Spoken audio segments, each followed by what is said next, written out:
Lah udah. Oke, dengan Abang Sabta ya. Oke, pertama-tama yang ingin saya tanyakan yaitu menurut Anda apa kelebihan utama penggunaan AI dalam pembelajaran bahasa Mandarin? Kelebihannya kita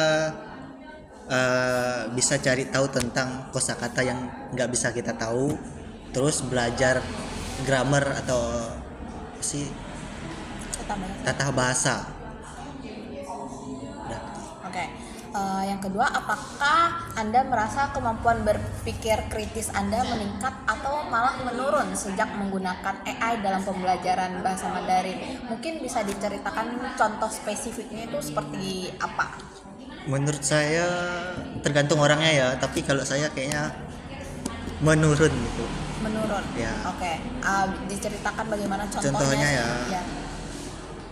Misalnya nih kan, aku buat kalimat nih, terus udah buat kalimat, terus nggak yakin gitu, nggak yakin.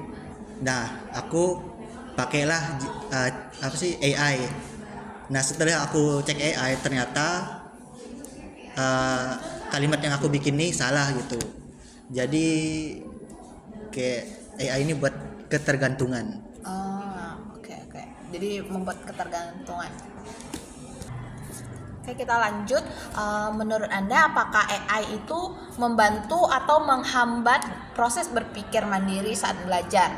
Terus bagaimana sih cara terbaik agar AI itu bisa digunakan tanpa mengurangi kemampuan berpikir mandiri mahasiswa? Menurut Anda? Menurut saya bisa membantu dan menghambat. Oke, mungkin bagaimana bisa diceritakan lebih spesifiknya, menghambatnya kayak gimana, membantunya kayak gimana? Membantu misalnya kita nggak tahu nih gimana cara ngerjakannya. Nah, kita pakai AI. Terus menghambat kalau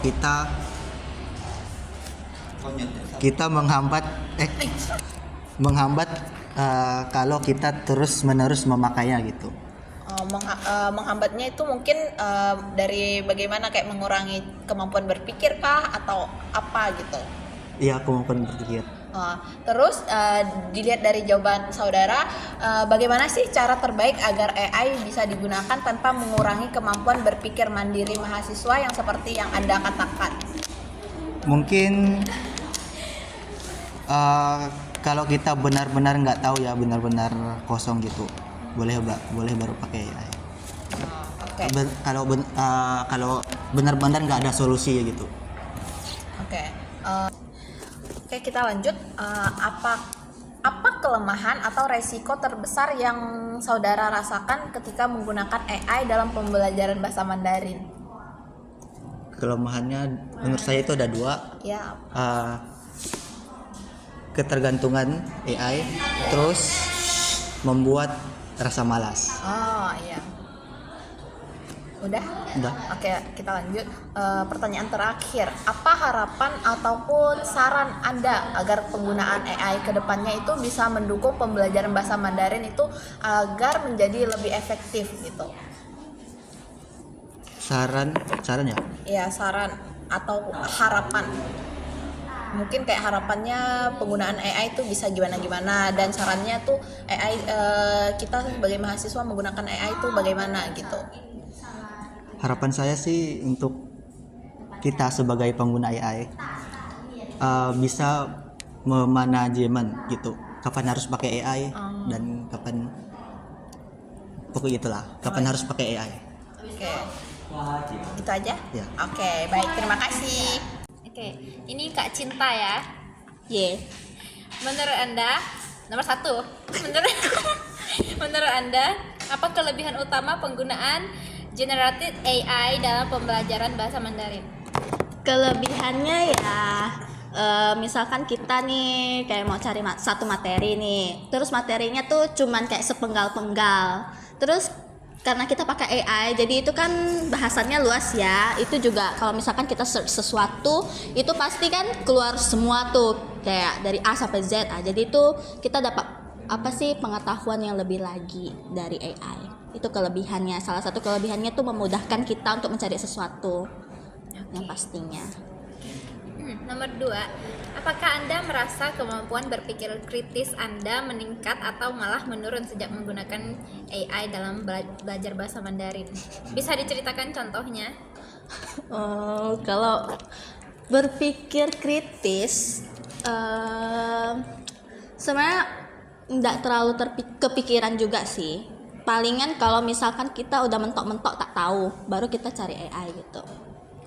Jadi ini bisa dibilang nggak menurun juga, masih kayak dipikirkan dulu, seperti itu. Menurut Anda, apakah AI membantu atau menghambat proses berpikir mandiri saat belajar? Bagaimana cara terbaik agar AI digunakan tanpa mengurangi kemampuan berpikir mandiri mahasiswa? Apa ya? Boleh lagi nggak? Oke.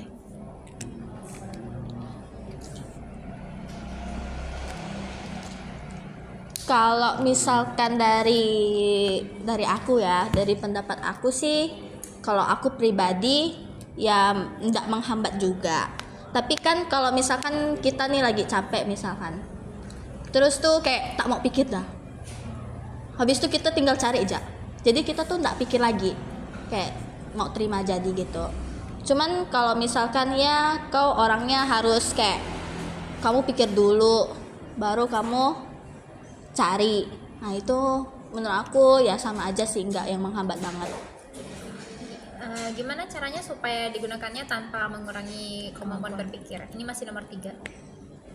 Caranya yang pasti mungkin kalau kamu memang nggak ada pengetahuan tentang itu, maksudnya kayak apa sih, taunya cuman kayak yang benar-benar nggak tahu banget gitu, itu mungkin membantu ya.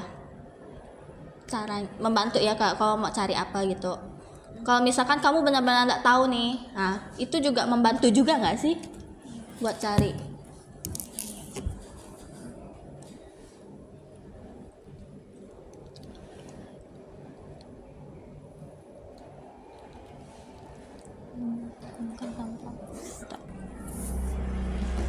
Jadi tadi yang nomor 3 lanjutannya, gimana cara terbaik agar AI digunakan tanpa mengurangi kemampuan berpikir mandiri dari mahasiswa?